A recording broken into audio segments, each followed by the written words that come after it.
હવે આપણે જોવા જઈ રહ્યા છીએ ચેપ્ટર 3 કોડરૂકમ એટલે થશે કોણ નિરોગી છે. ધોરણ 7 એક પક્ષી અસ્તિ એક પક્ષી છે બરાબર. સહ આકાશે અત્ર તત્ર ગચ્છતિ તે આકાશમાં શું કરે છે અહીં તહીં જાય છે. સહ પુનઃ પુનઃ વદતિ કોડરૂકમ કહ નિરોગઃ ભવતિ તે ફરી ફરીને બોલે છે કે કોણ નિરોગી છે, કોણ રોગરહિત રહી શકે છે. પક્ષી દ્વારમ દ્વારમ રટતી બરાબર. પક્ષી દ્વારે દ્વારે શું કરે છે ભટકે છે. એકમ એવ પ્રશ્ન પૂછતી એક જ પ્રશ્ન પૂછે છે એક જ. જનાહ ઉપહાસમ કુર્વંતી જના એટલે થશે લોકો, ઉપહાસમ એટલે મજાક અને કુર્વંતી એટલે ઉડાવે છે. એટલે જે લોકો છે તેની શું કરે છે મજાક ઉડાવે છે. કહ અપી ઉત્તરમ ન દદાતી કોઈ પણ લોકો એને ઉત્તર એટલે કે જવાબ આપતા નથી. અને પક્ષી નિરાશ ભવતી એટલે પક્ષી શું થાય છે નિરાશ થાય છે.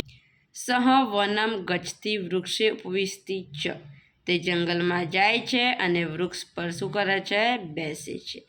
વૃક્ષસ્ય અધઃ વૈદ્યર્ષિ વાગ્ભટ્ટ અસ્તિ વૃક્ષની નીચે વૈદ્ય ઋષિ વાગ્ભટ્ટ છે બરાબર. પક્ષી પુનઃ વદતિ કોડરૂકમ કોડરૂકમ ઇતિ વાગ્ભટ્ટ શૃણોતિ પક્ષી ફરીથી બોલે છે કોણ નિરોગી છે કોણ નિરોગી છે તે વાગ્ભટ્ટ સાંભળે છે. સહ વદતિ હિતભૂકમ મિતભૂકમ ઋતુભૂકમ ઇતિ તે કહે છે કોણ કહે છે ઋષિ કહે છે. હિતકારી ભોજન કરનાર, અલ્પ પ્રમાણમાં ભોજન કરનાર, ઋતુ અનુસાર ભોજન કરનાર. અર્થ એ થાય છે કે જે હિતકારી ભોજન કરે છે પછી જે અલ્પ પ્રમાણમાં ભોજન કરે છે. કહેવાનો મતલબ એવું છે કે હિતભૂકમ મિતભૂકમ ઋતુભૂકમ ઇતિ અર્થ અસ્તિ ચ હિતકારી ભોજનમ કરોતિ મિતમ ભોજનમ કરોતિ. જો તમે હિતકારી ભોજન કરશો અથવા તો અલ્પ પ્રમાણમાં ભોજન કરે છે જે ચહ ઋતુ અનુસારમ ભોજનમ કરોતિ જે ઋતુ અનુસાર ભોજન કરે છે. સહ એવ નિરોગઃ ભવતિ ઇતિ તે હંમેશા કેવું હોય છે રોગ વગરનું હોય છે બરાબર નિરોગી રહે છે. સંતુષ્ટ પક્ષી ઋષિ સમીપમ આગચ્છતિ જે સંતુષ્ટ થયેલો પક્ષી છે બરાબર સંતોષ પામેલું પક્ષી એ ઋષિની નજીક આવે છે.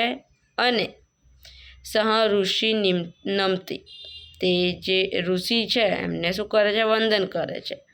અનંતરમ સ્વસ્થાનમ ગચ્છતિ અને છેલ્લે પોતાના સ્થાને તે પોતાના સ્થાને જાય છે. કોણ તો પેલો જે કાગડો હોય છે કોણ નિરોગી છે બોલે છે એ જ.